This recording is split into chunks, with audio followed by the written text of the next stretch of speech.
This is the fight of our lives, and what it means we can't predict with any precision, but every indication is that it's absolutely terrifying.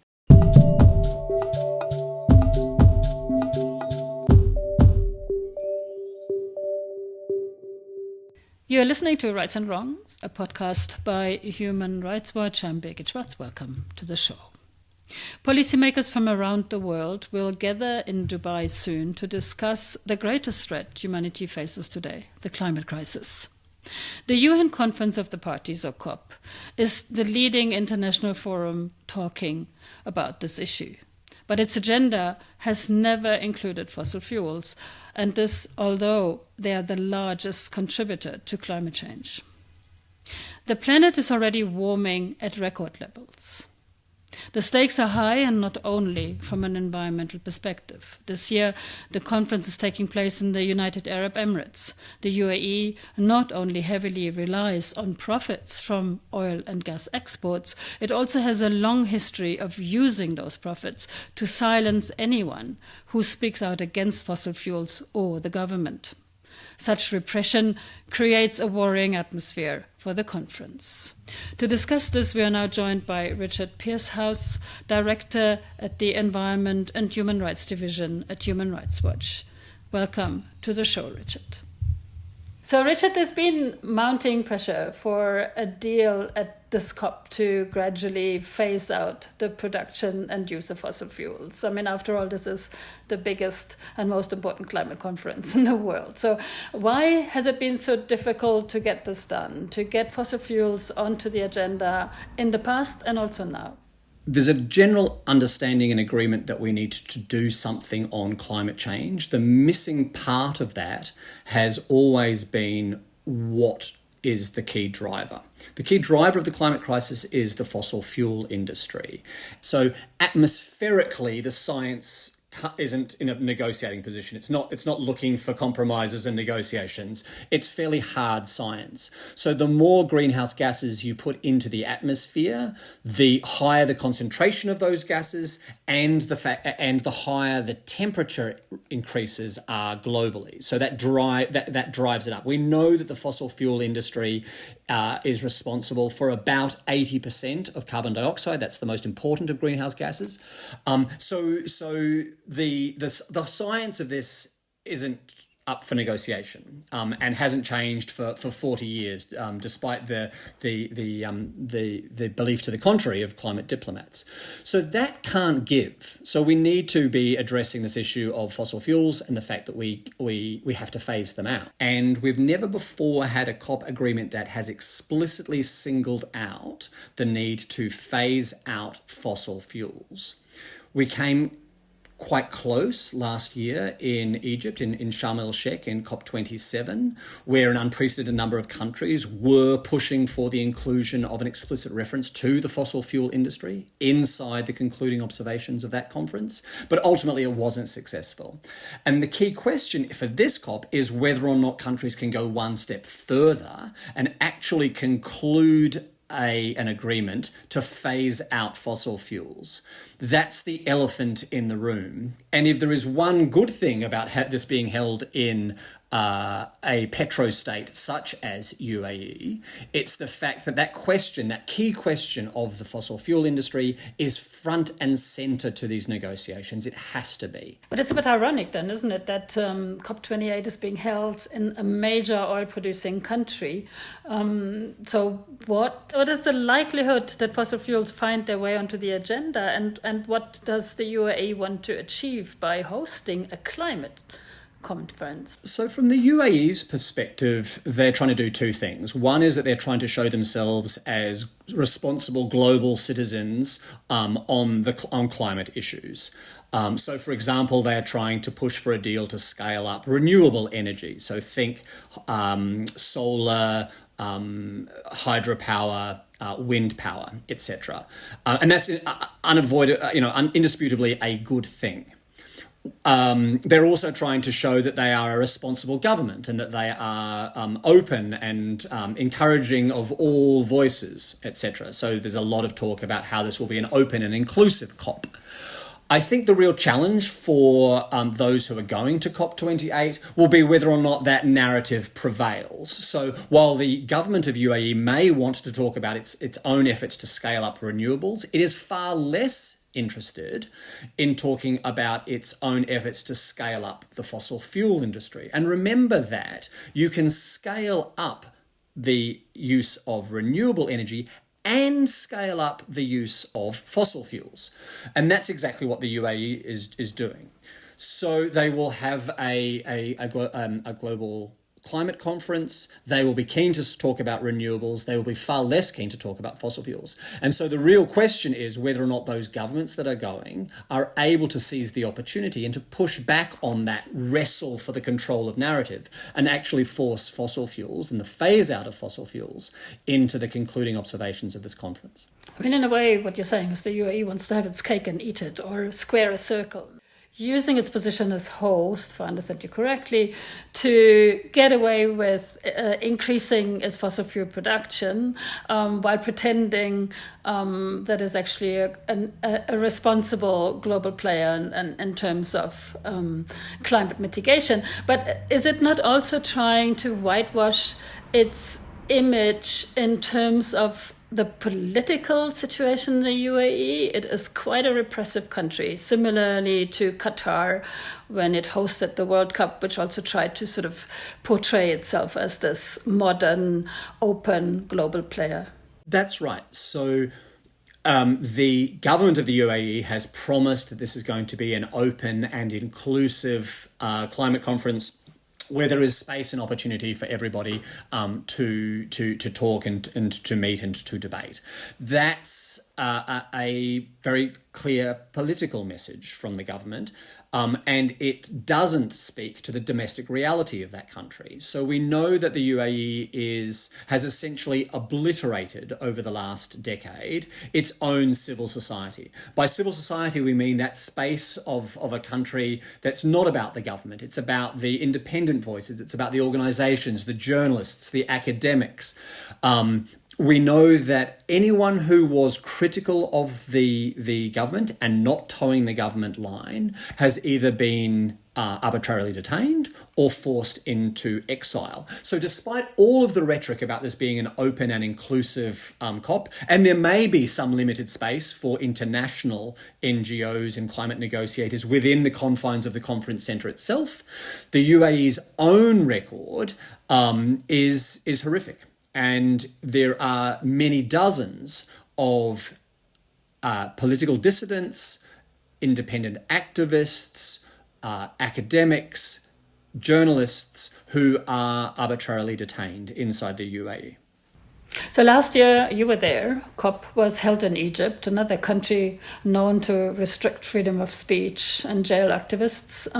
How does it actually come to this? How are these repressive governments selected as hosts for such an important global event? So there's no human rights criteria before a country gets awarded the right to host a climate conference. That much should be clear to listeners. Unfortunately, the calculation is primarily political. It's a question of negotiation. No one is there screening out and saying, okay, that's a step too far. We can't actually have it hosted in there.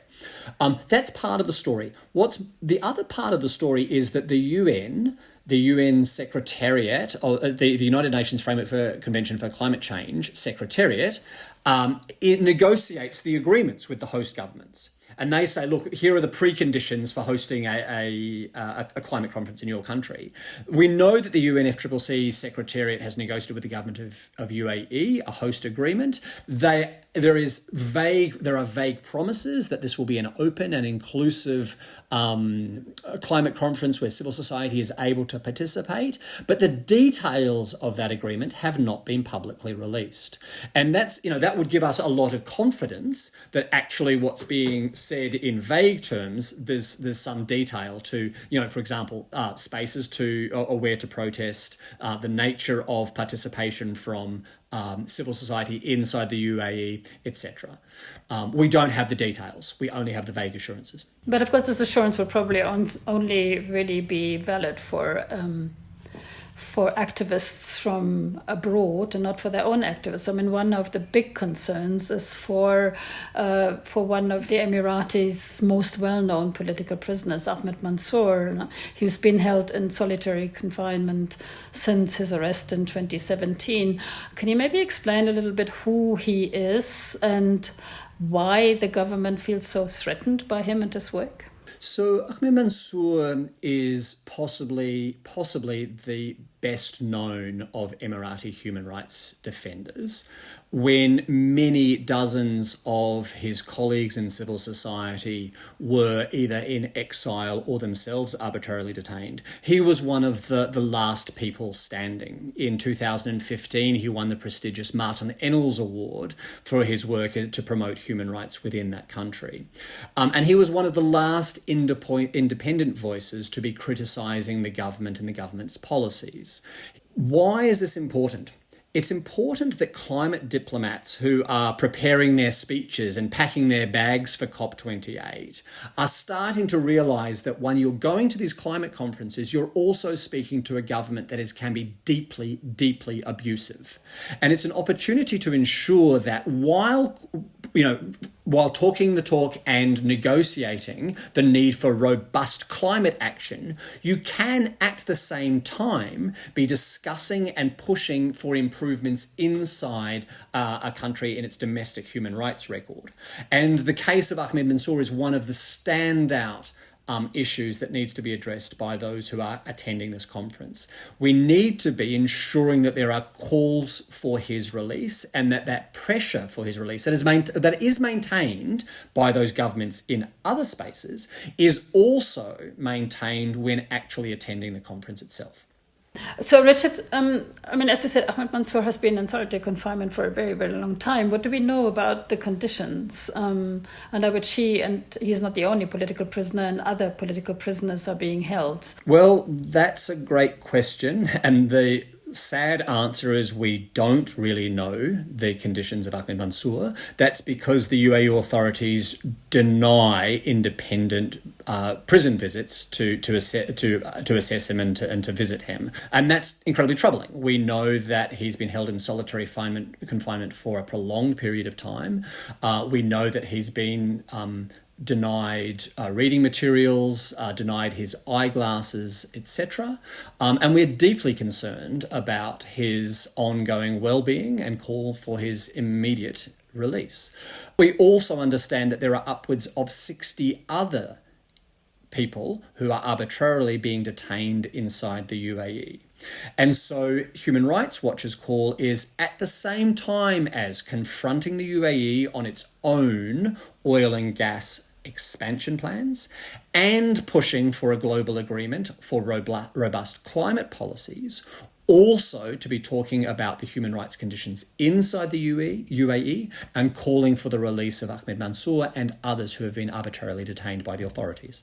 The UAE authorities, you've described earlier on how they control dissent. I think what we haven't talked about yet is the incredible dystopian surveillance systems that the UAE has put up. I think they have about more than 300,000 cameras will be watching citizens and attendees in Dubai during this COP. What does that mean for climate activists, even if they're not from the UAE, and their ability to protest during the conference? Again, we don't know the details because the agreement between the UNFCCC Secretariat and the host government has not been released, and obviously it should be.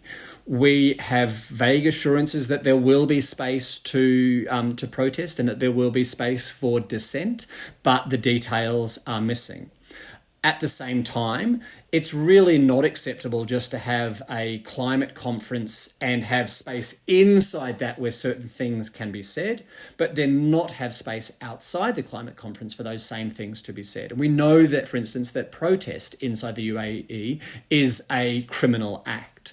And it's our hope that this is an opportunity to raise the profile of those restrictions on things like freedom of assembly, freedom of protest inside the UAE, and try to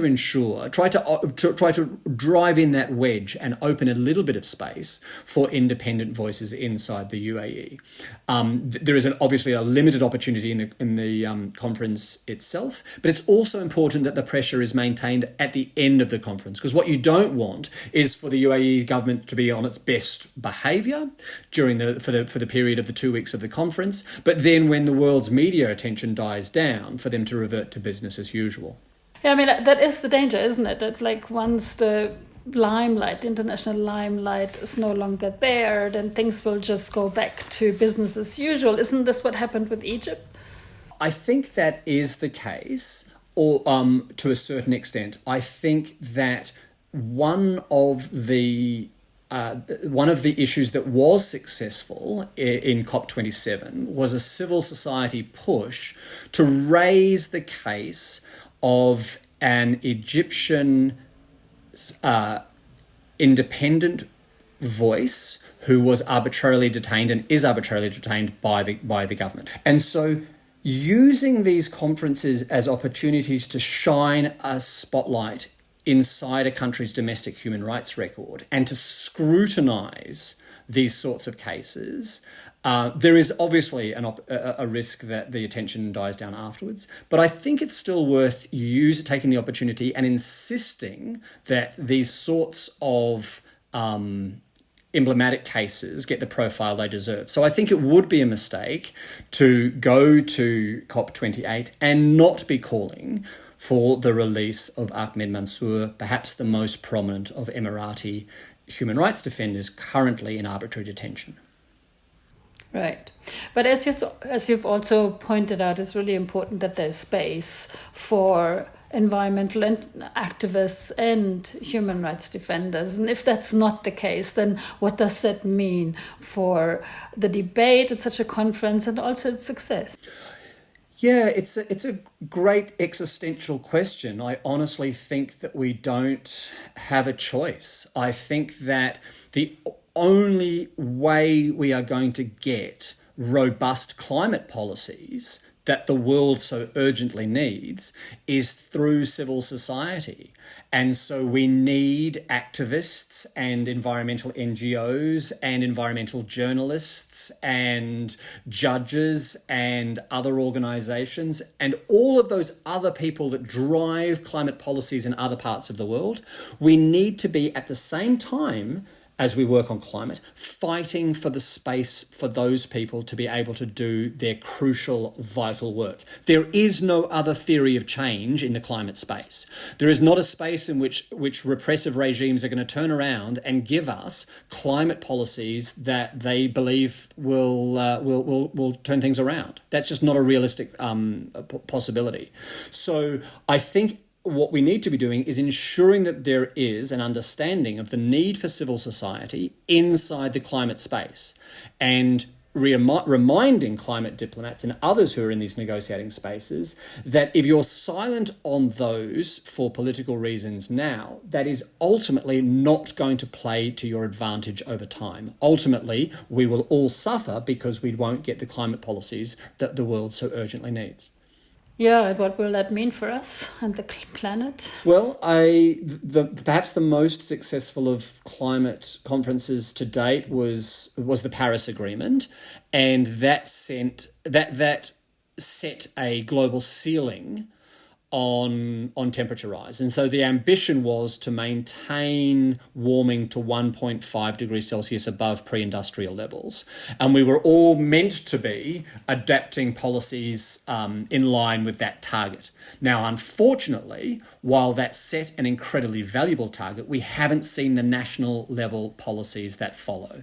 And we are currently on track to pass that 1.5 degrees Celsius target by the early 2030s. So if policies don't change, if we keep on going as usual, we will pass that threshold of 1.5 degrees Celsius warming in the next decade. And that's terrifying. What that does is it tips the global atmosphere over into uncharted territory. We do not know what happens next. We don't know the way in which the climate models, which are relatively sophisticated and able to predict up until there, we don't know the way in which feedback loops will increase the concentration of greenhouse gases even further. That's why it's important that we seize this opportunity, this small window of opportunity that we have left to address this key issue of greenhouse gas emissions while there's still time. And what's the likelihood of that to happen, given the repression, the limited space, but also the intention of the UAE, the clear intention to scale up its fossil fuel production? I don't think we know. I think the jury is still out. What I would say is I was surprised how close the conference came in Egypt, which is also a fossil fuel producing repressive state, how close countries came to naming the fossil fuel industry at the end of that COP. Surprisingly close. The open question is whether or not this conference goes a step further and actually does name it. It is our hope that it will. We and others will do everything we possibly can to ensure that issue does not drop off the agenda. And I would also say that increasingly some governments see this as a priority. Some governments are realizing that, of course, we need to get serious on climate. And if you're going to follow through on that commitment, you need to address the fossil fuel industry. So I don't think it's a case of throwing up hands and giving up hope, but I do think it's an incredibly difficult conference, and it's not for the faint-hearted. And failing to do so, what will be the consequences from a human rights perspective? You were talking about extreme weather events, for example. What does that mean for humans? This is the fight of our lives, and what it means we can't predict with any precision, but every indication is that it's absolutely terrifying. It means that governments would eventually lose the capacity to realise human rights. They're not going to be able to turn around and provide schools and hospitals and clinics when we're faced by wave after wave of climate disaster. And so it's an existential challenge to the entire human rights movement if we're unable to limit runaway greenhouse gas emissions. What hopes do you have in view of all of this for this COP when all eyes are on Dubai, sort of both from a climate as well as from a human rights perspective? I think we have no obligation other than to try our hardest. I think the conference is stacked against us in the sense that it's a repressive petro-autocracy. But I also think that inadvertently that forces the issue of fossil fuels and fossil fuel production onto the agenda. And I do sense that there is a growing number of allies who understand the importance of phasing out fossil fuels. And so you see that call that started in civil society beginning to echo inside the corridors of power amongst climate diplomats, amongst UN officials, and it's our hope that that call to phase out fossil fuels finally finds itself explicitly inside the concluding observations of a climate conference on the 28th attempt. Richard, thank you so much for this conversation, for your expertise, and the outlook is bleak, but I hope we can stay hopeful. We have to, because we only have this one world. You've been listening to Right and Wrong, a podcast by Human Rights Watch. I'm your host, Birgit Schwarz. Our senior producer is Kaitlin Plummer, and our producers are Blair Palmer, Emily Palomo, and Valentina Gonzalez. Thank you so much for listening.